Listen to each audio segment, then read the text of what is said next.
The AFC West is absolutely crazy. It's loaded with Super Bowl champions, potentially the greatest coach division in NFL history, and today we're here to break it all down, go through their off seasons, predict every team's record for the 2025 season. As always, drop your predictions down below. Let's get into it.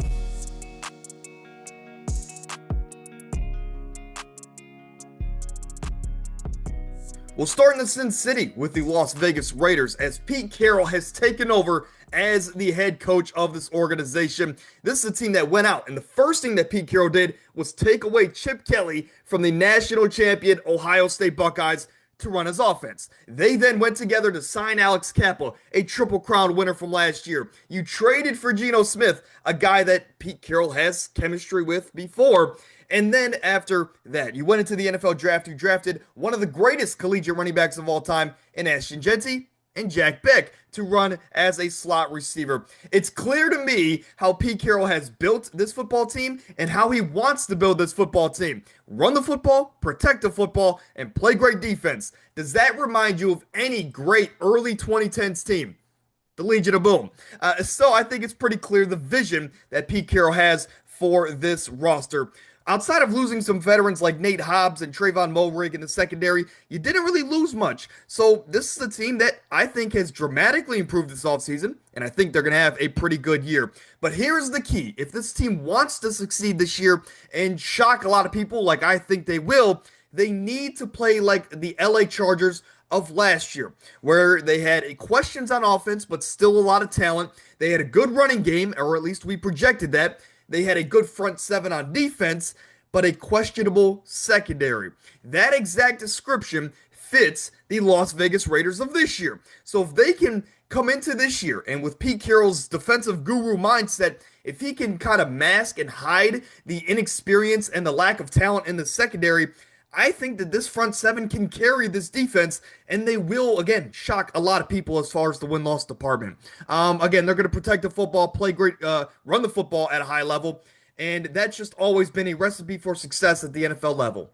Now, their over-under win total mark, according to Vegas, was set at 6.5, and I think they can really pretty much go over that at the midseason mark. I think you open up the year with your experience and you go into New England against another team there's a lot of hype about, and you can get a big-time win in week number 1. Now, after that, you have some divisional games and a game against Washington on the road. Those are tough environments, but after that, Chicago, Indianapolis, in Indy, and Tennessee, all very winnable games. So I think you go into your bye week at least as a 3-4 win football team. Now, coming out of the bye week, there's a bit of a wild card game there with Jacksonville. We don't really know what they're going to be, but I did give Jacksonville the win there. So going into the midseason mark, you are 4-4. You're in a good spot, and not only in this division, but to surprise a lot of people and make a playoff push. Let's see if they do.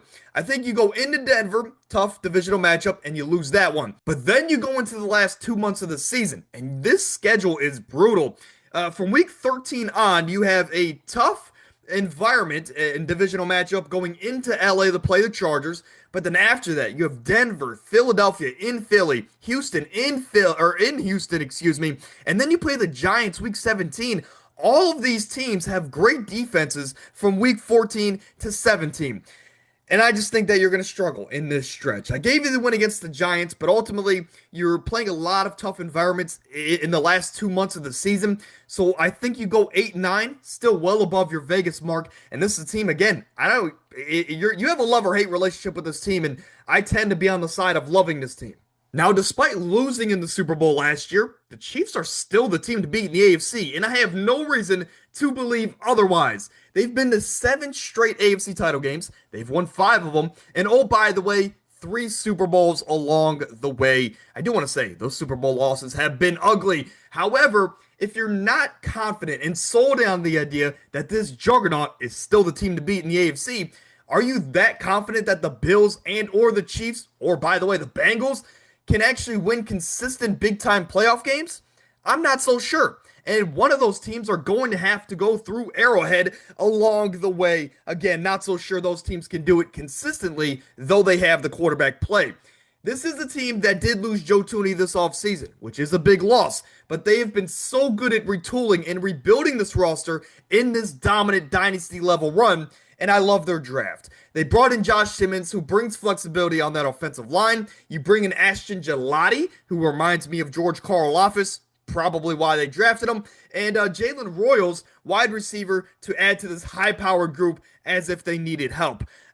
Here's the key. If this is a team that wants to get back to the top of the mountain, which, by the way, they have a very good chance to do, the media has given them all the reason to do so. They continue to add fuel to this fire, just like they did for Tom Brady and the Patriots for so many years. They are now being doubted. They are now ranked as the third best roster and team in the AFC, according to ESPN. This is a team that, again, needs to prove the doubters wrong. Patrick Mahomes is still chasing GOAT status, and he needs to get some more Super Bowls along the way. And oh, by the way, Travis Kelce is heading into his last season. I know he wants to add to his legacy, so getting another Super Bowl win definitely helps in that regard on all accounts.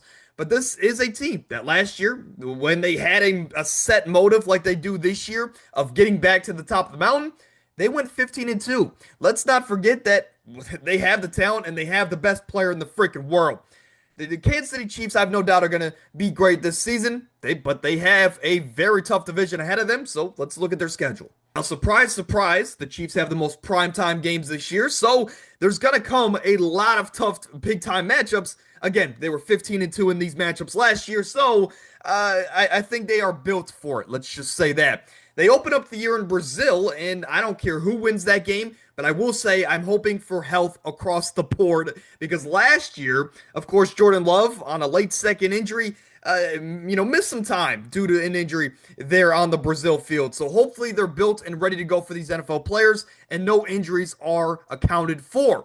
Now, the Kansas City Chiefs, I think you win that one in Brazil. Coming back to the USA, I think, it's going to be a bit of an adjustment period. You lose to Philadelphia, though you have a bit of a motivation there. And then you're going into New York to play the Giants, a guaranteed bounce-back win, right? I don't think so. Upsets happen at the NFL level, and that's why the Giants, with their fierce defensive line, will pull off a crazy upset in week number 3. So for the first time in Patrick Mahomes' career as a starter, he will be under 500 as the main quarterback. That is crazy to say, and honestly, I didn't realize that until now. Regardless, after that, you bounce back against Baltimore, Jacksonville. You lose to Detroit, though that is a 50-50 at home. You beat Vegas, Washington, and in Buffalo, week number 9, to go to 6-3 heading into the bye week and the mid-season mark. Now, the second half of the schedule, it gets a little bit easier, though you have some tough matchups along the way. But I do think you start to get hot. You start to remind the world we're still the freaking Kansas City Chiefs. You end the year 12-5 with a loss against Denver there, and then in week 18, you're resting your starters as you can't move up or down the standings based on tiebreakers. So you're 12-5, and though it looks like a pretty big downgrade from last year as far as record-wise, I only have one team with 13 or more wins, put it that way. Now, the Denver Broncos shocked the world last year with a rookie quarterback and a washed head coach. At least that was the narrative that was trying to be pushed. But I do have a saying on this channel, now that this team has all the expectations in the world. It's one thing to have expectations, but it is another thing to live up to them. And they have the 6th best roster according to ESPN, and they have one of the highest Super Bowl odds in the AFC. So again, the expectations are high in 2025. I do love their draft. It started with Jahdae Barron. A guy should be a star at the NFL level. He dominated, and he was first team All-SEC and Big 12, of course, in his last 2 years of college football. And this is a guy that now, in Sean Payton, has a legitimate tight end for the first time since Jimmy Graham. Again, whether if it's Jeremy Shockey, Jimmy Graham, or hell, he even made Taysom Hill a legitimate player. Sean Payton loves his tight ends, especially in the receiving game, so I'm excited to see what he now does with his first legitimate tight end in years, in Evan Ingram. Outside of that, you brought in some defensive veterans from San Francisco, like Dre Greenlaw and Hufanga, to help out on this defense. But again, this is a team that you've added veteran talent, you loaded up on offense in the draft and in free agency. You didn't lose much. I'm excited to see what they can do. But here's the key. Don't let all of this hype and all of this outside noise get to you. Go out there, put your head down. You have one of the best home field advantages in football, and you do have an easier schedule. So win the games you're supposed to win, and hopefully you don't have a sophomore slump from Bo Nix. If all of these things check out, which there's a good chance they do, the Denver Broncos should be back in the playoff picture. I don't think it's crazy to say that this team will start 3-0 this season. Week 1, you have a rookie quarterback going into one of the toughest environments in football in his first ever start. I think the Broncos will get a win there. Indianapolis week 2, you didn't have a problem against Anthony Richardson last year. So whoever the quarterback is in week 2, you should get a win there. And week 3, divisional matchup against a team that has gotten worse in certain ways. You can start 3-0 very easily if you are the Denver Broncos. Now, weeks 4 and 5, I did have you losing those against very high-powered offenses, Cincinnati and Philadelphia. But again, with how talented Denver's defense is, you could win either of those games. Week 6 and 7, I have you sweeping New York.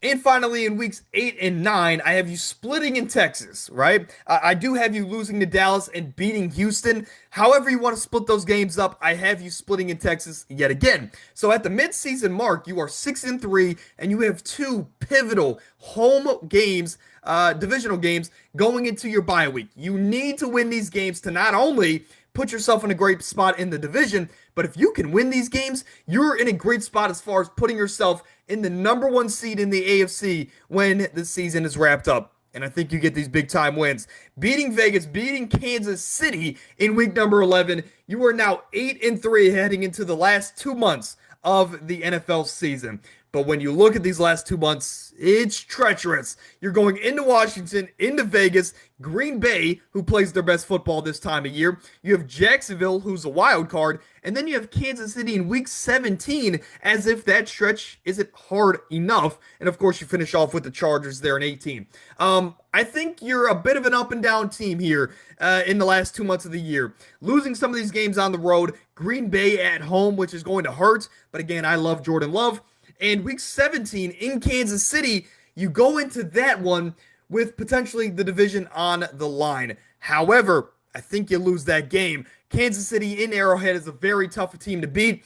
And again, I think Kansas City will win that one. Week 18, I think you're resting your starters because at that point, you have no chance to win the division. And does it really matter if you're the 5 or the 6 seed? I don't know. So I think you can rest your starters week 18, giving the Chargers a chance to make the playoffs. Regardless, if you're the Broncos, you go 10 and 7 and you guarantee yourself a playoff spot for the second year in a row. And finally, we have the LA Chargers, and perhaps no better first impression could have been made as Jim Harbaugh had double-digit wins and a playoff berth in year numero uno. Despite that success, though, this offseason didn't really start the greatest. You lost guys like Poona Ford and Joey Bosa on that defensive front, guys you've had for years. And again, they've been pivotal parts of this defensive scheme. Now, this offseason, on the flip side, on the offense, you made some splashes. You brought in Najee Harris, Mekhi Becton, a guy that just had his best career year. And then you also drafted guys like Omarion Hampton to help out in this running back room. And also Trey Harris, a ball of muscle wide receiver out of Ole Miss.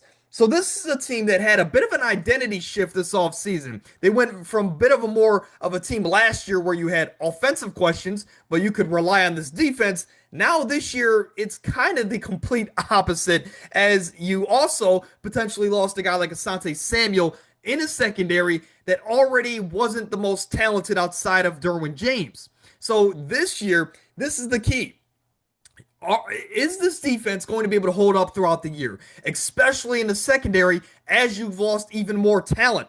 Can Derwin James elevate these guys around him? Can they schematically put these guys in the best situation possible to not only make this defense, I guess, very easy to pick apart, but can they mask some of their deficiencies? That's what I'm getting at there. And if they can't mask some of these deficiencies on this defensive secondary, and really front seven because you lost pivotal pieces on that line as well, can this offense win shootouts? With all the loaded additions you've made this offseason, can this Justin Herbert-led group go out there and put up 30 to 35 points if they need to, especially in these tough divisional matchups? Those are going to be, that's the key, is what I'm getting at here as I stumble upon my words. But I do think that this is a team that's going to have to find themselves this year. And that's why they're going to start the year kind of, up and down, never really finding a true rhythm like they were able to do last season. So again, you see it, they're 5-4, losing, winning, losing, winning. The only stretch that you have that's positive is in week 6 and 7. You're in Miami and Indianapolis. I think you win those games. But regardless, at the midseason mark, you're 5-4. Again, still trying to find yourself. But who knows? We're 9 weeks into the season. Maybe this is where we can find ourselves against Pittsburgh and Jacksonville.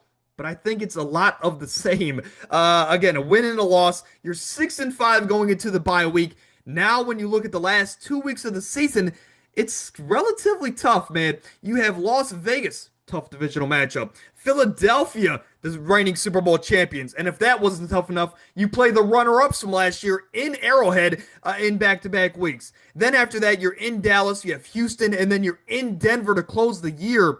This is it's an incredibly tough stretch. I do think you beat Vegas, Dallas, and Denver in Week 18 as they rest their starters, but you lose to Philadelphia, you lose to Kansas City, and that Week 17 game, you're really going into it fighting for your playoff lives. If you can beat Houston and Denver, I think you'll make the playoffs based on where I have everything else laying out. But Houston had your number in a big way last year, and Houston's only gotten better. I just can't see a reason to believe that with how bad your defense has gotten this offseason, that Houston doesn't come into town with a really non-home factor in this game, right? And I just can't see Houston struggling in this matchup as long as they stay healthy, especially at this point. Tank Dell will be back in the mix. So long story short, you lose that game. You go into Week 18 with a win and New England loss away from making the playoffs.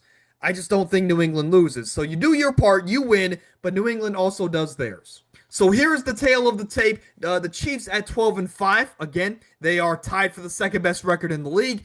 Denver at 10-7. The Chargers at 9-8. One game out of the playoff picture. And the Raiders shocking the world at 8-9. Let me know your predictions in the comments section. But that's episode 300, by the way. Miscalculation last week. Next week, we have the NFC West, and then we get into the fun stuff. Official record predictions, we have our award predictions, and we have some fun off-season annual trends that I like to do, and those start in 2 weeks' time. So if you enjoyed, support us down below on the way to 18,000. And that's it. I'll see you guys next week.